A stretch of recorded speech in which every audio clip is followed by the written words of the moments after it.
El problema de los tranquilizantes tipo diazepam, alprazolam, clonazepam es que son muy efectivos para calmar rápido la ansiedad. Y esta es su maldición. ¿Por qué? Porque tú te los tomas y al cabo de 20-30 minutos te encuentras mejor, con una sensación de mayor tranquilidad, de mayor calma, duermes más rápido, duermes mejor.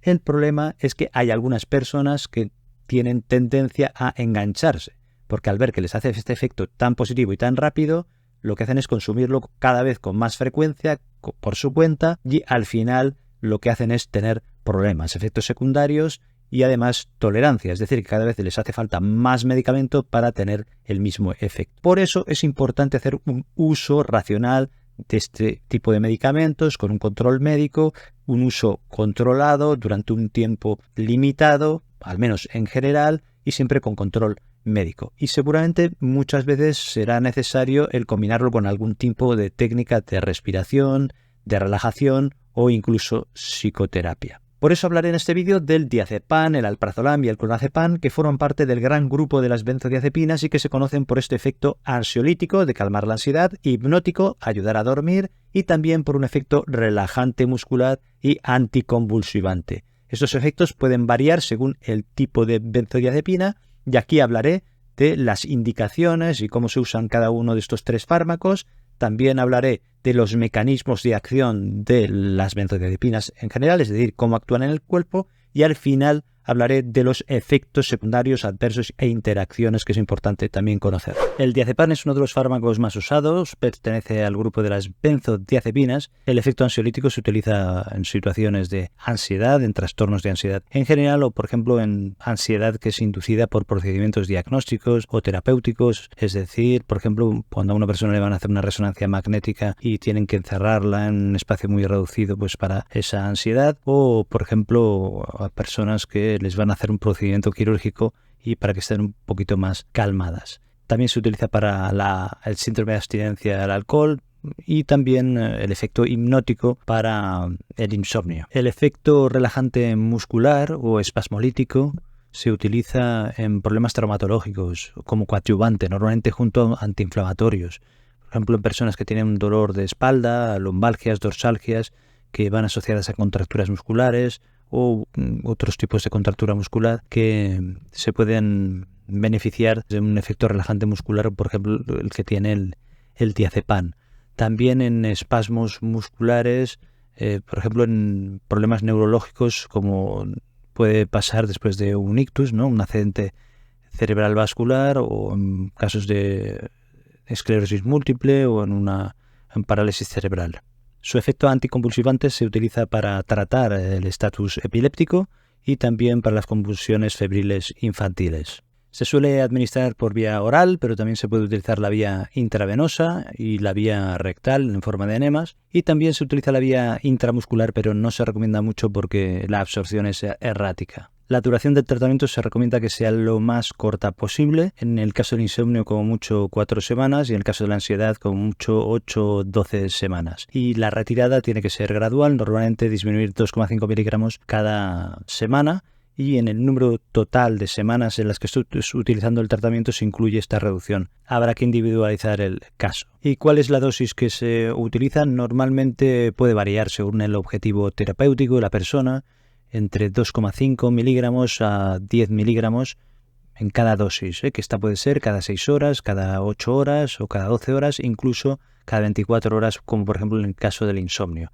A veces incluso en el insomnio se intenta hacer cada 48 horas para evitar la adicción y luego que sea más fácil el poder retirarlo. Dosis de 20 miligramos se pueden dar en los casos de estatus epiléptico y también en situaciones de extrema ansiedad.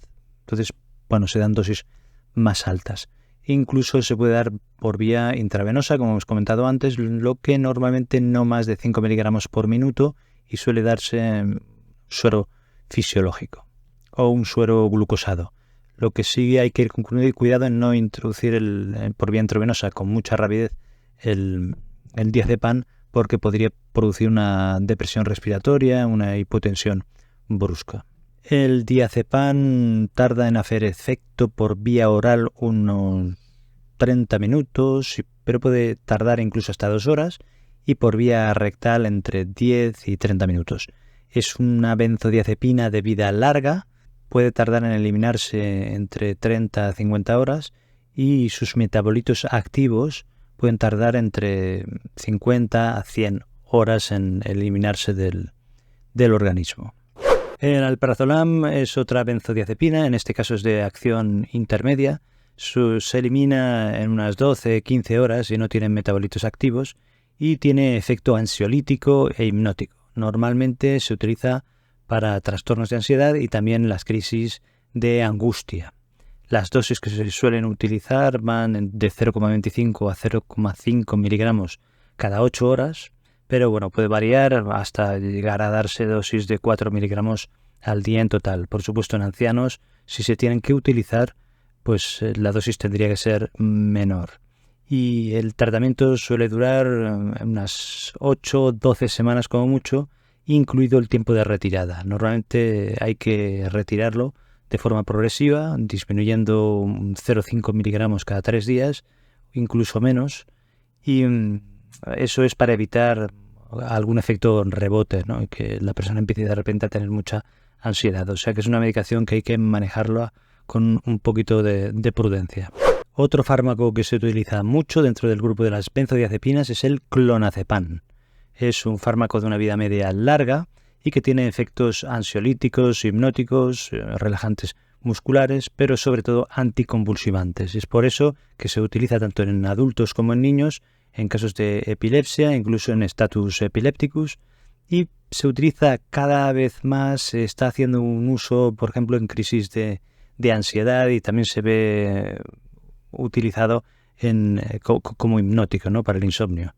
Entonces es un fármaco que empieza con dosis de 0,5 miligramos cada 8 horas y luego poquito a poquito se van aumentando las dosis hasta llegar a 5 a 8 miligramos al día repartidos en 3 tomas. Todo dependerá del objetivo terapéutico y de la edad del paciente.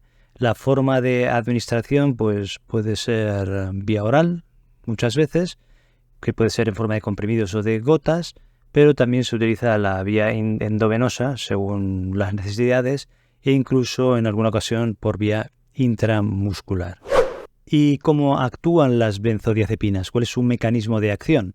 Pues actúan potenciando un neurotransmisor inhibitorio que es el GABA, el ácido gamma-aminobutírico.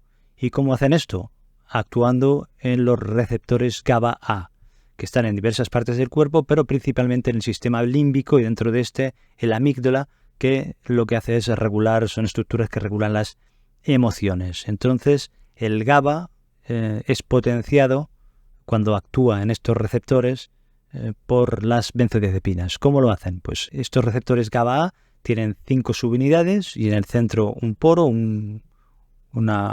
por donde pasaría el cloro, el ion cloruro, y lo que ocurre es que cuando actúa el GABA a nivel de la interfase entre las unidades alfa y beta, lo que hace es que entre ion cloruro dentro de la célula, y como está cargado negativamente, la hiperpolariza y disminuye la transmisión nerviosa, ¿no? Hay una disminución del potencial de acción.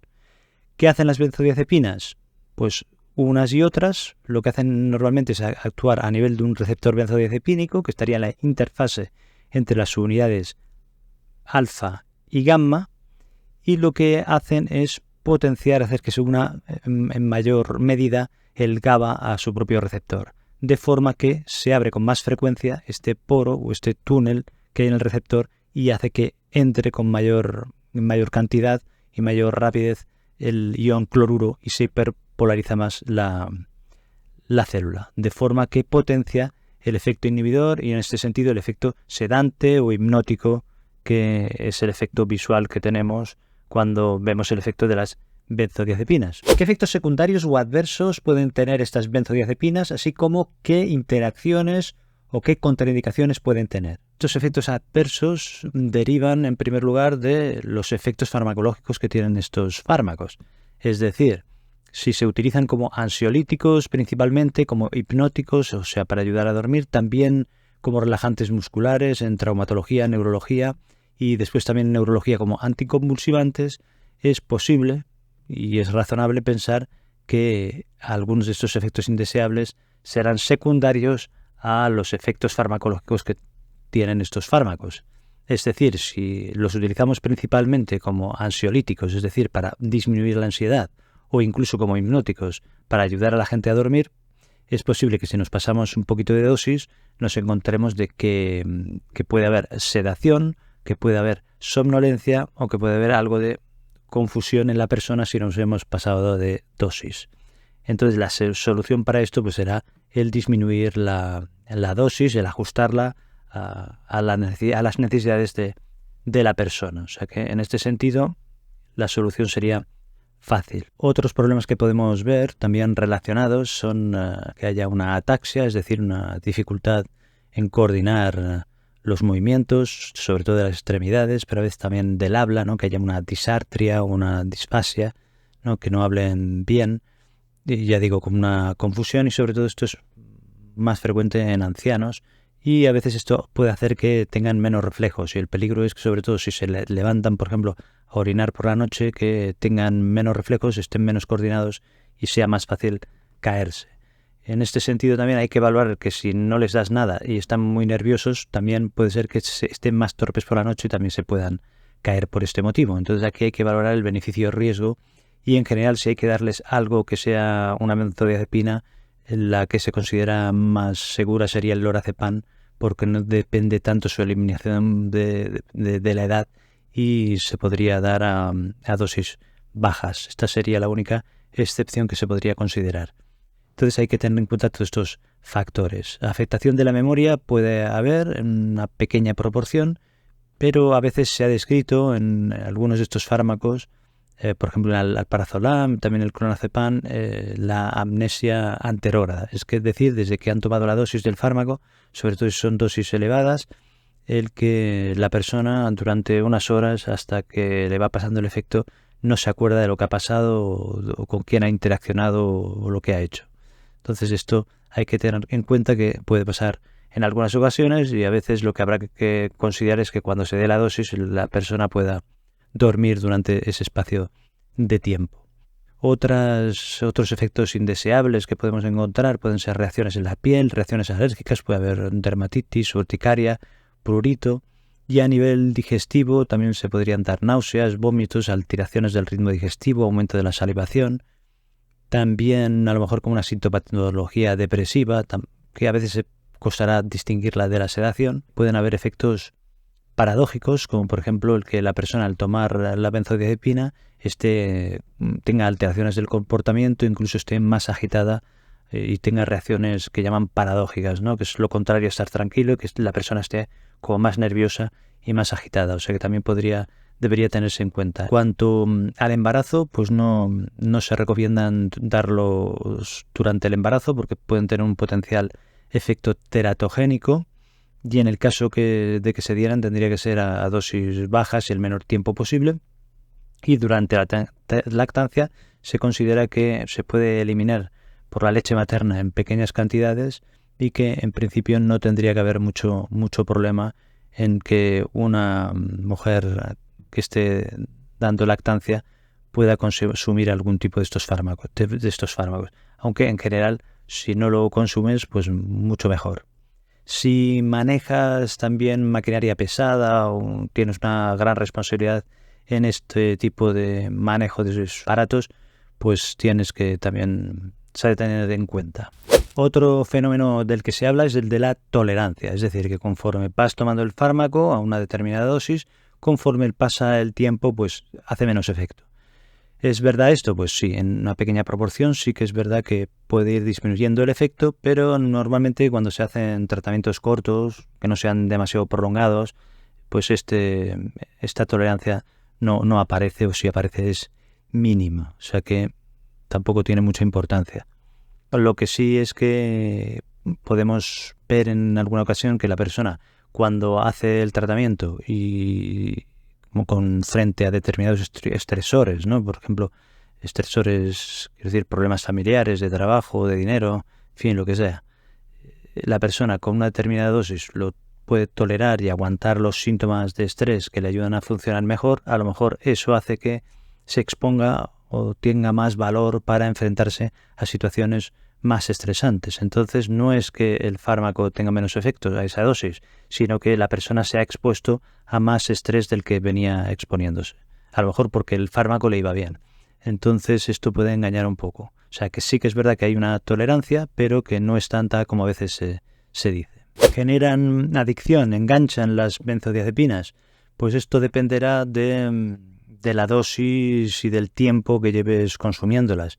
Y tampoco es tan fácil a veces valorarlas. Sí que pueden dar tratamientos largos, dependencia psicológica y física. De esta forma, lo que ocurre es que cuando lo retiras, pues pueden dar síntomas de ansiedad, de angustia, aumento de salivación o dar toda una serie de síntomas desagradables. Pero sobre todo esto ocurre si estás dando dosis elevadas de benzodiazepinas y las retiras bruscamente. Por eso lo que se recomienda es que la retirada sea progresiva, ¿no? Lenta, y no retirar de golpe el fármaco. Sí que es verdad es que a veces en personas que están sometidas a un estresor individual, a un estresor durante un tiempo concreto, a lo mejor una semana, 2 semanas, 3 semanas, y están tomando esta benzodiazepina, cuando cede el estresor, la situación que les genera mucha ansiedad, pues lo que ocurre es que pueden dejar el fármaco sin ningún problema. Yo lo he visto incluso con personas que llevaban tomando benzodiazepinas durante varios años a unas dosis relativamente altas, que cuando ha acabado el estresor, que puede haber sido el marido o puede haber sido un trabajo muy angustiante, pues de repente han podido eliminar en muy poco plazo de tiempo las benzodiazepinas que estaban consumiendo. Es decir, que sí que se puede crear la adicción, pero a veces todos podemos tener el peligro de llegar a ser adictos. Lo que pasa es que esto será una pequeña proporción de los pacientes, y el problema es que no sabemos exactamente en cuáles de ellos puede ser. Normalmente será en personas a lo mejor que sean impulsivas y que ya tengan adicciones a la heroína, a la cocaína o a otras sustancias. Estas personas a veces tienen más tendencia a engancharse, sobre todo porque a veces las mismas benzodiazepinas les sirven como tratamiento de su propio mono o abstinencia de la droga principal que están consumiendo. O sea que en este sentido las benzodiazepinas en este tipo de personas podrían crear una adicción adicional a la que ya tienen. Después a veces personas que son muy ansiosas de personalidad de base o que son muy inseguras, que a lo mejor lo van utilizando cuando se lo pautas, lo utilizan, pero incluso empiezan a aumentar la dosis por su cuenta sin consultar al médico, y al final pues se vuelven adictos a este tipo de sustancias y cuesta retirarlas, ¿no? Pero yo creo que esto es un pequeño porcentaje de pacientes, y es difícil a veces saber quién va o no va a abusar de la sustancia o se va a enganchar, o sea, volver a un adicto a la benzodiazepina en cuestión que estemos pautando. ¿Tiene alguna contraindicación el consumo de benzodiazepinas? Pues sí, hay algunas entidades, algunas situaciones en las que está contraindicada. Bueno, en primer lugar, si ha habido alguna reacción alérgica de hipersensibilidad que ha sido grave, pues frente a las benzodiazepinas, pues entonces no las puedes consumir. Eso es motivo obvio. Después tenemos las insuficiencias respiratorias graves. En el caso que sea una insuficiencia respiratoria leve, se podría dar, pero a unas dosis bajas. Pero si es una insuficiencia respiratoria grave, un EPOC o un asma con mucha afectación, pues se considera que no hay que darse, no ha de darse, porque contribuye a que se deprima el sistema nervioso central, que se deprima el sistema respiratorio y pueda haber una parada respiratoria y podemos tener problemas. Dentro de estos síndromes respiratorios tenemos el síndrome de apnea del sueño, que va con ronquidos por la noche y con insomnio, porque al roncar no puede dormir bien, y durante el día va con somnolencia. Entonces estas personas también se contraindica el uso de benzodiazepinas.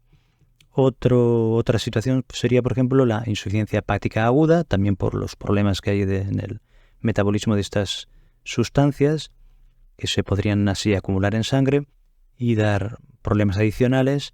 Y después en casos de situaciones de intoxicación etílica aguda, ¿no? Porque si el alcohol es un depresor del sistema nervioso central y nosotros ya añadimos otro depresor del sistema nervioso central como es una benzodiazepina, pues se potencian el efecto.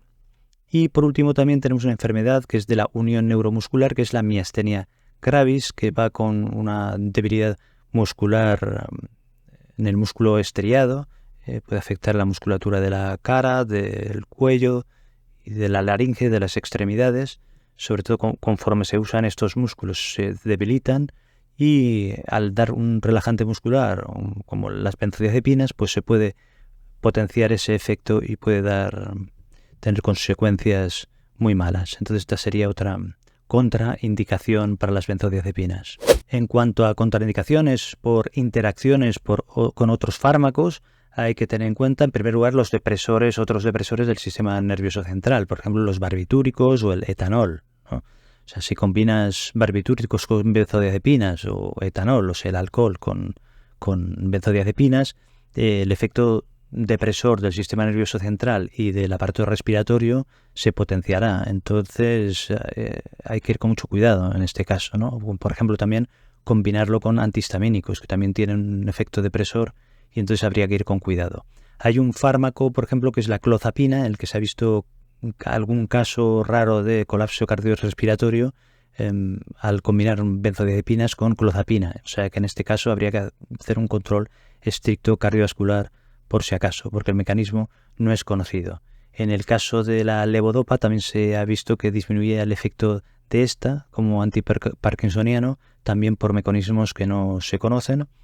Y también tenemos otros fármacos, por ejemplo la fluoxetina, la fluvoxamina, la claritromicina, la eritromicina, que son fármacos que pueden tener un efecto de inhibición metabólico a nivel hepático, de forma que disminuya la metabolización del lorazepam y aumente su efecto. O sea que en este caso, en el caso del lorazepam, habría que ir con cuidado en la combinación con estos fármacos. Y después también tenemos antimicóticos, como por ejemplo el itraconazol y el ketoconazol, que también son inhibidores metabólicos y lo que harían es aumentar el efecto de las benzodiazepinas, y entonces habría que tenerlo en cuenta para evitar problemas. En cuanto a la intoxicación por benzodiazepinas, hay que decir que a pesar de que aquí hemos hablado del lado oscuro de las benzodiazepinas, en realidad son bastante seguras, o sea que es difícil que acaben provocando la muerte de la persona, una sobredosis. Normalmente lo que habrá es somnolencia, una situación de estupor, y puede haber una depresión del sistema respiratorio, y los problemas graves pueden venir si esta sobredosis de benzodiazepinas se ha dado en combinación con algún otro fármaco. Entonces la potenciación por otro fármaco es lo que podría dar problemas. El antídoto sería un antagonista de los receptores benzodiazepínicos, que es el flumenacilo. Te dejo aquí un vídeo sobre plantas medicinales que se pueden utilizar para dormir mejor, y también otro vídeo sobre formas de vencer el insomnio. Muchas gracias, un abrazo, cuídate y nos vemos en el próximo vídeo.